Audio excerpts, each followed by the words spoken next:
Hey there, I'm Grace. And I'm Amelia. And welcome to the Women Invest in Real Estate podcast, where we talk about getting started in real estate, scaling, and we give you the inside scoop about our day-to-days as full-time investors.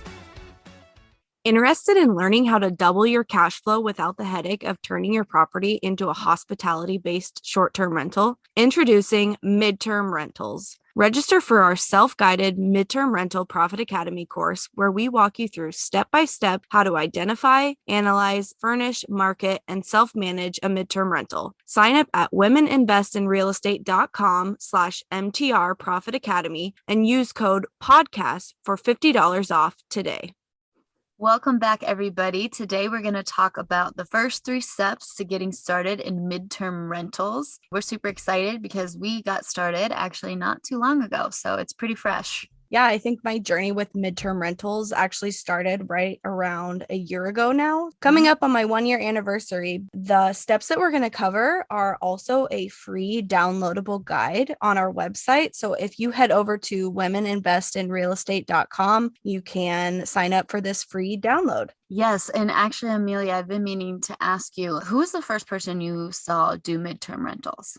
That's a good question. I actually think it was Ashley. Yep. But I can't really remember, honestly, because it was so long ago. Like, I'd kind of casually seen people doing it, but that I can remember, I think it was her. I can literally see the pictures in my head of the unit and then her talking about it and just me thinking, oh, like, that's a good idea. I don't know if I'll ever do it. And then you started doing it. And that's when I saw it like up close and personal and really like understood what it was. And now we've got like 20 between the two of us in the last year, which is crazy. Absolutely. And if I get the opportunity to do any more, I'm absolutely all over that. Yeah. Okay. So we're going to get right into it. And we compiled these 3 steps based off the most common questions that we get. I probably get something once a week in my inbox of how to get started, where to list, how to identify a market, all that good stuff. So we took all those questions and we created this free guide. Number 1, we have identifying a market. And how do you understand if your market is good for a midterm rental? So I think one of the biggest indicators, obviously, I think most people that know about midterm rentals is that most of the tenants are traveling nurses. So the first indicator, if this could possibly be a good market, is if it has hospitals or nursing homes or some sort of a medical industry. I would also say that medium to large population size. So obviously midterm rentals can work anywhere. I've had success with them in a rural market, but I would say that if you're looking to have more of a steady income with a midterm rental, you're going to be wanting to look in a medium to big size city. What would you consider Des Moines? So the population of Des Moines proper, like without suburbs, I think is around 250,000 people. And it's also the capital of the state of Iowa. So I would say it's probably, in comparison to other cities in the US, medium. I mean, it's large for Iowa, but medium for the rest of the US. But also another interesting thing is you have midterm rentals in a very small town of like 10,000. And so one point that I want to make is, of course, if you are going to do a lot of midterm rentals, you need to, what we just talked about, make sure that there's a need. However, there is one, I would say, exception, and that's if you're the only midterm rental in your area, which I kind of think is what I got into with my area, because I'm in a town of about 120,000 people, and I actually have nurses who will drive 20, 30 minutes to smaller towns because there's absolutely nothing. So if you know for sure that there's a need, like that travel nurses go to X hospital in X town, that could be a great place to be the only midterm rental and set your own price. Yeah, absolutely. And that's exactly what I ran into with my rural market, is that I was the only one there. So yes, it's riskier in the fact that like maybe there aren't any travelers in the area, but there's a hospital and a nursing home there. So I knew that the chance was, it was highly likely that there were going to be travelers in the area. Well, weren't those tenants asking you? Didn't they come to you about it?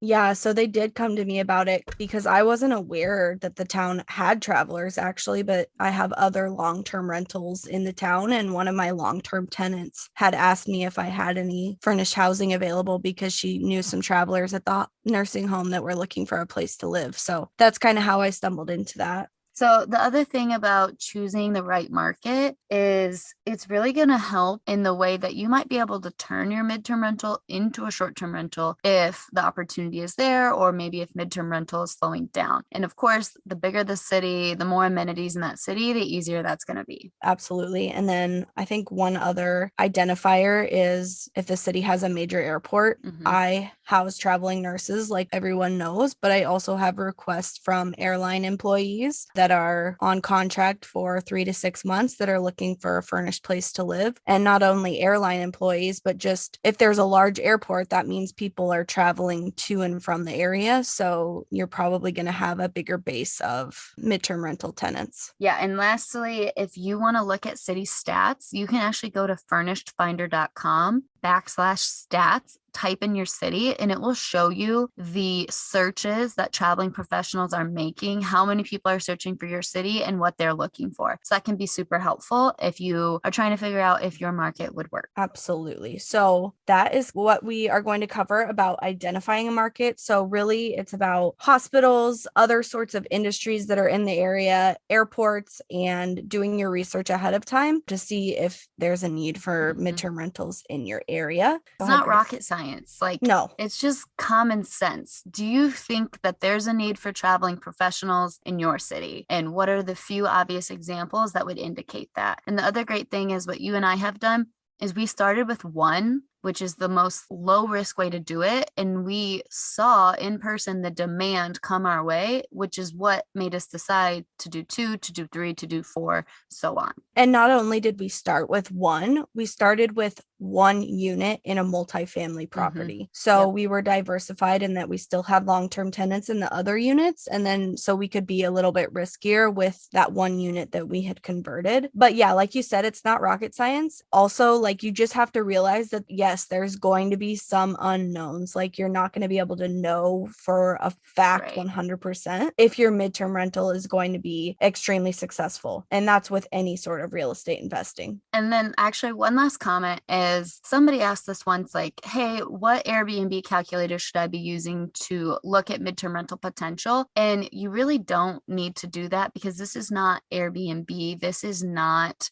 that intense. You can really just look at Furnish Finder and use that to understand if your area is going to be successful with midterm rental. That's a great point. You're not analyzing a midterm rental like you would a short-term rental or an Airbnb. Right. So it's completely different. You know, you can look on Airbnb to see what monthly stays on the platform are booking for, similar to what you would do on Furnished Finder, but I would highly recommend looking more at Furnished Finder than Airbnb. Okay, so number two, identifying a location and understanding if your location, so like we're talking about, you find your city, now where within the city makes sense. And the one thing that's going to be different than a long-term rental is you really do need to have A and B class neighborhoods because these people are coming from out of town. They're not going to be here for that long. They are not okay with staying in D and C class areas or D and C class buildings that are loud and unsafe and noisy. So it really does need to be a good location. It doesn't need to be amazing. It doesn't need to be downtown on the most popular boulevard, but it does need to be safe, cozy, and comfortable.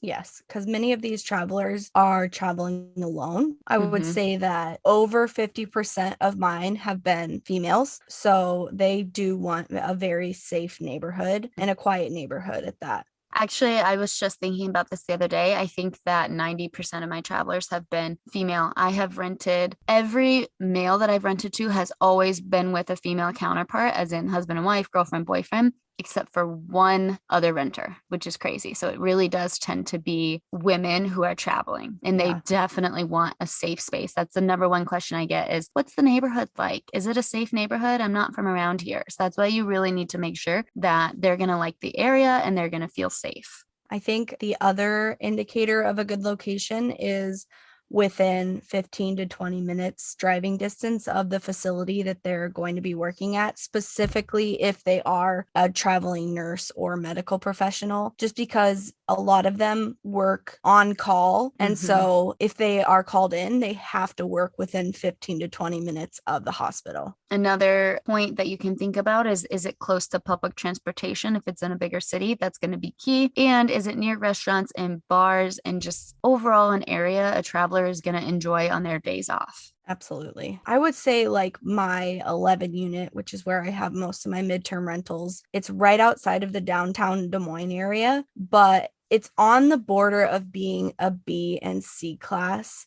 because of one building next to it. Otherwise, the whole neighborhood is good. So I was willing to take that risk. Yeah. And the location of it honestly can't be beat. It's, within 5 minutes of 5 or 6 downtown hospitals. There's with all a great the view. bars. It's got an amazing view of the downtown skyline. There's tons of like bars and restaurants downtown.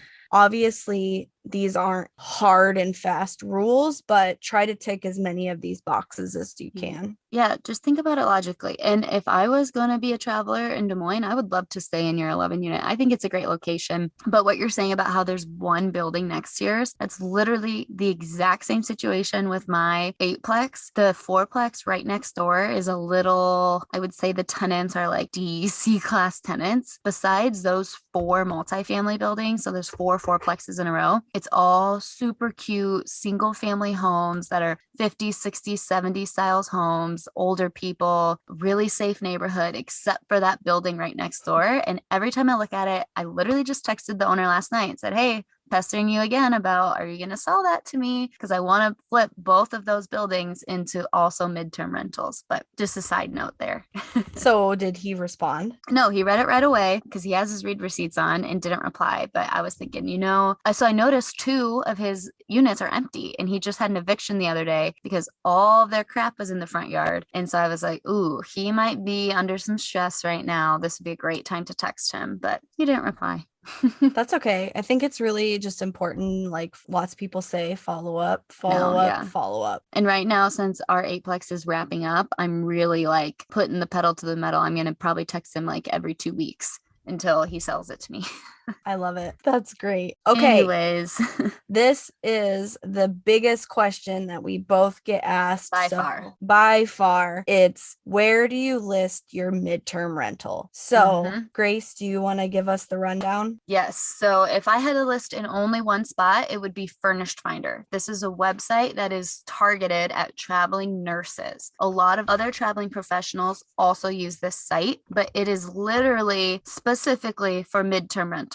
And it's $100 a year per listing, and bookings come in around, I would say, 3 weeks ahead of time. The other 2 sites that you can book on that Amelia, I would say you use a lot more than I do, is Airbnb, classic, just make sure your stays are a minimum of 3 months or whatever. And then Facebook. There's Facebook groups. There are literal Facebook groups called traveling nurses or literal Furnished Finder groups that you can use. I have not rented to any tenants through Facebook, but Amelia, you've gotten like 3 or 4. Yeah, I actually have. I've gotten, I think 3 or 4. And so I posted them in those groups specifically. One of them was specifically for Des Moines, just Des Moines housing, but the others were on like traveling nurse sites. And some of them I posted months ago, and people were just searching in the group the term Des Moines and came across my listing and reached out to me and said, hey, is that unit available for these dates? I'm going to be in town. So it's almost like you post it in the group, make sure you have a really good like description, obviously include where the city, the city that it's located. You would be surprised at people that don't include that thing. So then it's kind of an evergreen post. It's whenever someone's in that group and searching for the term Des Moines, your listing is going to come up. So are you now still making postings, or? I haven't posted in a while on Facebook groups simply because I haven't had any vacancies really that I've needed to have filled. It's almost like I use Facebook sometimes as like a very last resort because it's more work, because Furnished Finder and Airbnb, those listings are already up. And so is Facebook in a way, but like to refresh the post, it's very like manual. So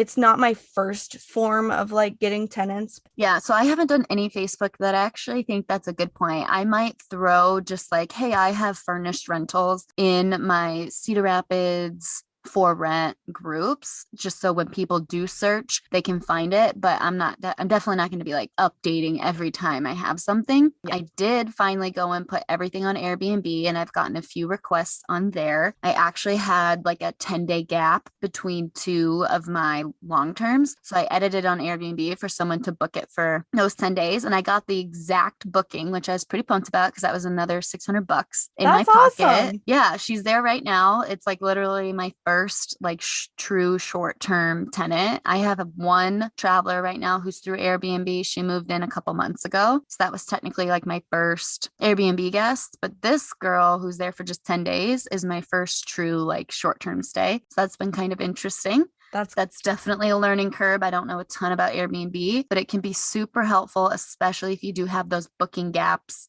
between your midterm tenants. Yeah, I've done that as well. I feel like I had like one or two bookings during that time, during those gaps, but they actually canceled before the stay. So like I never truly gone through with it. But yeah, I would say and Furnish Finder, just to go back to it because it's like the best way to advertise midterm rentals. I really like the feature that shows who's looking in the market. Yes. So like you can see tenant requests and they'll give you their email and their phone number. So you can proactively reach out to those people. I love that because I'm always creeping on my tenant leads within Furnish Finder because my number one thing is I want zero vacancy. So I want someone to move out and move in on the same day. So I like that with Furnish Finder, you can see who's looking. And like you said, you can proactively choose somebody because their dates line up with you. Where Airbnb, you have to hope that whoever requests the book or books your place just happens to have minimal turnover. I have the request on, so I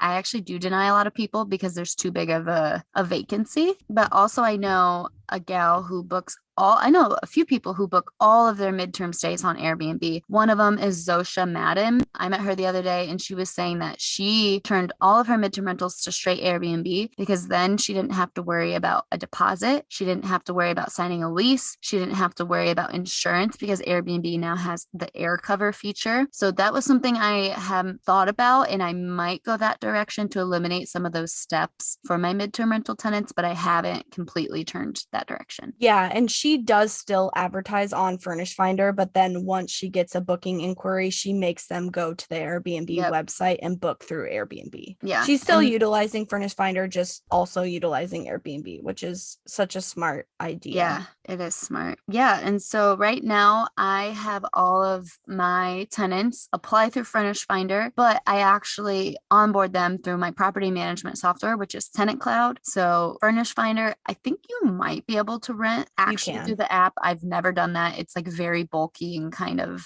not user friendly, but that's just how you can use Furnish Finder. You can choose to use their app to actually do the leasing and stuff, or you can bring them onto your own platform. And if you are interested in learning more, we actually created a course. It's called MTR Profit Academy. So we have the free download. And then if you're looking to learn even more about midterm rentals, you can head to our website, womeninvestinrealestate.com/MTR Profit Academy to check out our course. Thanks for tuning in.